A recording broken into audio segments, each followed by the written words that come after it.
जन्माष्टमी का त्योहार आ रहा था। सभी लोग जोर शोर से इसकी तैयारियां कर रहे थे। नन्ही कान्हा के लिए सभी लोग कुछ न कुछ खरीद रहे थे, लेकिन छोटी सी गुड़िया और उसकी माँ पे तो दुखों का पहाड़ टूट पड़ा। सीमा का तो भगवान से विश्वास ही उठ गया था, लेकिन नन्ही गुड़िया को लगता था कि अगर कोई कुछ बदल सकता है तो स्वयं उसके कान्हा है। कान्हा, कान्हा देखो ना, जन्माष्टमी आ रही है और मेरे पास ना तो तुम्हारे वस्त्र खरीदने के लिए पैसे हैं और ना ही तुम्हें भोग लगाने के लिए कुछ है मेरे पास। और जानते हो कान्हा, 2 दिन से हमने कुछ भी नहीं खाया है और माँ की तबीयत भी ठीक नहीं है कान्हा, इसलिए वो बेचारी काम पे नहीं जा पा रही है। कान्हा, बिना भोग और वस्त्र के मैं तुम्हारी पूजा कैसे करूँगी कान्हा? और अगर करूँगी तो वो पूजा स्वीकार करोगे ना? बोलो बोलो ना, तुम कुछ बोलते क्यों नहीं? ये कहकर वो बेचारी फूट फूट कर रोने लगती है। तभी उसकी माँ सीमा कहराते हुए उससे बोलती है, बेटा ये तुम किससे बातें कर रही हो बेटा?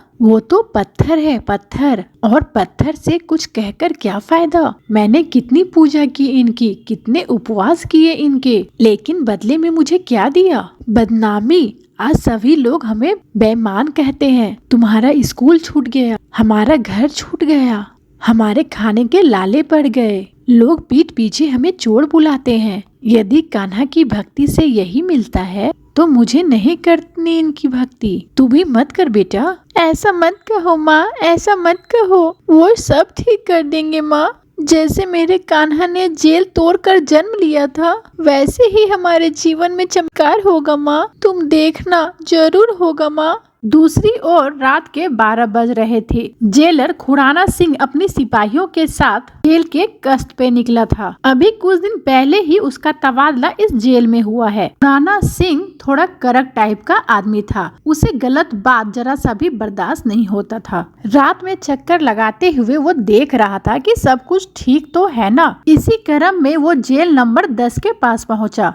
जैसे ही वो वहां पहुंचा, उसे रोने की आवाज सुनाई दी। उसने देखा कि अंदर एक कैदी जिसका नाम शिवा था वो रोए जा रहा था। गोपाल, इसे क्या हुआ है? ये क्यों रोए जा रहा है? अरे छोड़िए सर, ये पागल है। ये पागल है तो यहाँ क्या कर रहा है? इसे मेंटल वार्ड में भेजो। खुराना सिंह अपने हवलदार गोपाल को ये कह ही रहा था कि तभी शिवा ने चीखते हुए कहा कि साहब, मैं पागल नहीं हूँ साहब। साहब मैं कसूरवार भी नहीं हूँ साहब, प्लीज मुझे जाने दो ना साहब। साहब मेरे घर में मेरी पत्नी और छोटे बच्चे हैं साहब, वो मेरी राह देख रही होगी साहब। साहब प्लीज मुझे जाने दो साहब, मैंने कुछ भी नहीं किया साहब। शिवा की बात सुनकर जेलर खुराना सिंह को उस पर दया आ गई और उसने जेल का दरवाजा खुलवाया और अंदर गया। क्या बात है, तुमने खाना नहीं खाया?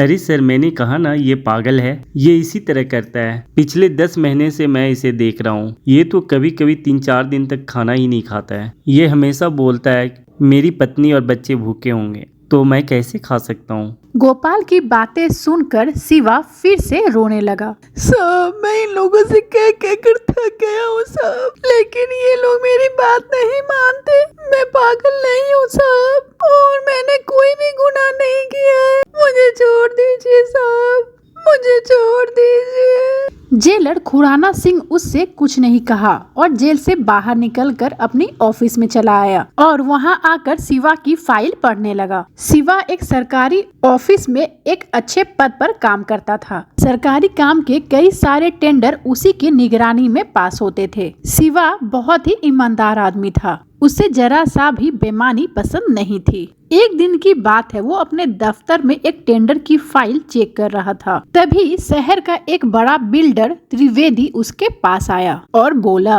और शिवाजी कैसे हैं आप ध्यान नहीं दे रहे हैं हम पे? कोई गलती उल्टी होगी क्या हमसे? तुम फिर से आ गए?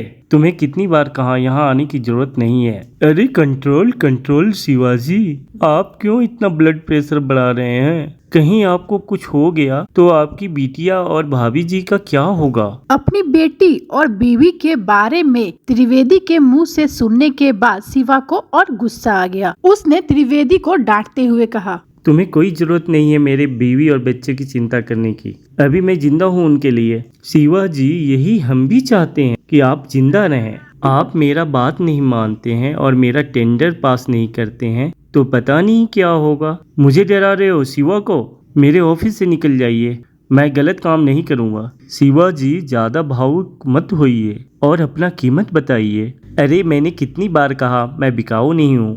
अरे साहब, यहाँ सब बिकते हैं, बस सही कीमत उनको मिलनी चाहिए। आपसे पहले कितने ऑफिसर आए और शुरू में ईमानदारी का नाटक। शिवा झुकने वाला नहीं था और वो डांट त्रिवेदी को ऑफिस से बाहर निकाल दिया। लेकिन त्रिवेदी कोई कच्चा खिलाड़ी नहीं था। उसने शिवा को तोड़ने के लिए कोई दूसरा दिमाग लगाया, जिसमें शिवा के ऑफिस वालों ने भी उनका साथ दिया। 2 दिन बाद जब शिवा अपने ऑफिस से निकलकर नीचे अपनी बाइक स्टार्ट कर रहा था, तभी कुछ लोग उसके पास आए। आप शिवा है ना? ये बाइक की डिक्की की तलाशी लेनी है। मेरे बाइक की डिक्की की तलाशी? लेकिन क्यों? और आप लोग हैं कौन? उसके बाद उन दोनों में से एक ने अपनी आइडेंटिटी दिखाते हुए कहा, हम लोग एंटी करप्शन ब्यूरो से हैं। आपके खिलाफ बेईमानी की शिकायत मिली है। मैं और बेईमानी? क्या बात आप कर रहे हैं? ठीक है, अभी दूध का दूध अब पानी का पानी हो जाएगा। उसके बाद उन अफसरों ने उसकी डिक्की का ताला खोला। ताला खोलते ही शिवा और वो अफसर शॉक्ड हो गए। उसके डिक्की में तो कहने को मिठाई के डिब्बे थे, किंतु उनमें नोट ही नोट भरे थे। उन अफसरों ने उन नोटों का नंबर नोट किया और अपने साथियों से कहा कि ये तो वही नोट है जिसमें हमारे द्वारा लगाया गया निशान है। सर, ये आप क्या कह रहे हैं और आप किस निशान के बारे में बात कर रहे हैं? इतने भोले मत बनिए शिवाजी, आपका भांडा फूट गया है। आप एक नंबर के घूसखोर हैं, ये बात साबित हो चुकी है। शिवा को कुछ भी समझ में नहीं आ रहा था कि ये नोट कहाँ से आए और किसने इसे यहाँ पे रखा था। वो बेचारा मैं बेकसूर हूँ बोलता रह गया, किंतु पुलिस उसे अपने गाड़ी में बैठाकर पुलिस स्टेशन ले गए। दूसरे दिन न्यूज़पेपर और टीवी पर उसके घूस लेने की खबर छपी थी। सीमा और गुड़िया का रो रो कर बुरा हाल था। वो दोनों शिवा से मिलने जेल पहुँचे। ये क्या हो गया जी? ये क्या हो गया? धीरज रखो सीमा, सब ठीक हो जाए। पापा, इन्होंने आपको जेल में क्यों बंद कर दिया? बाहर लोग कहते हैं कि आपने घूस लिया है, आप चोर हैं। तुम्हें क्या लगता है बेटी, तुम्हारे पापा चोर हैं, घूसखोर हैं? गुड़िया ने कुछ नहीं कहा, किंतु उनकी आंखों ने उत्तर दे दिया कि उसके पिता बेकसूर हैं। सीमा ने शिवा को छुड़ाने के लिए जी तोड़ कोशिश की, लेकिन वो संभव नहीं हो पाया। इन सब स्थिति में सीमा की जमा पूंजी भी सारी खत्म हो गई और गुड़िया को भी स्कूल से निकाल दिया गया था। इस स्थिति में सीमा को दूसरे के घर काम करके अपना और अपनी बेटी का पेट पालना पड़ रहा था।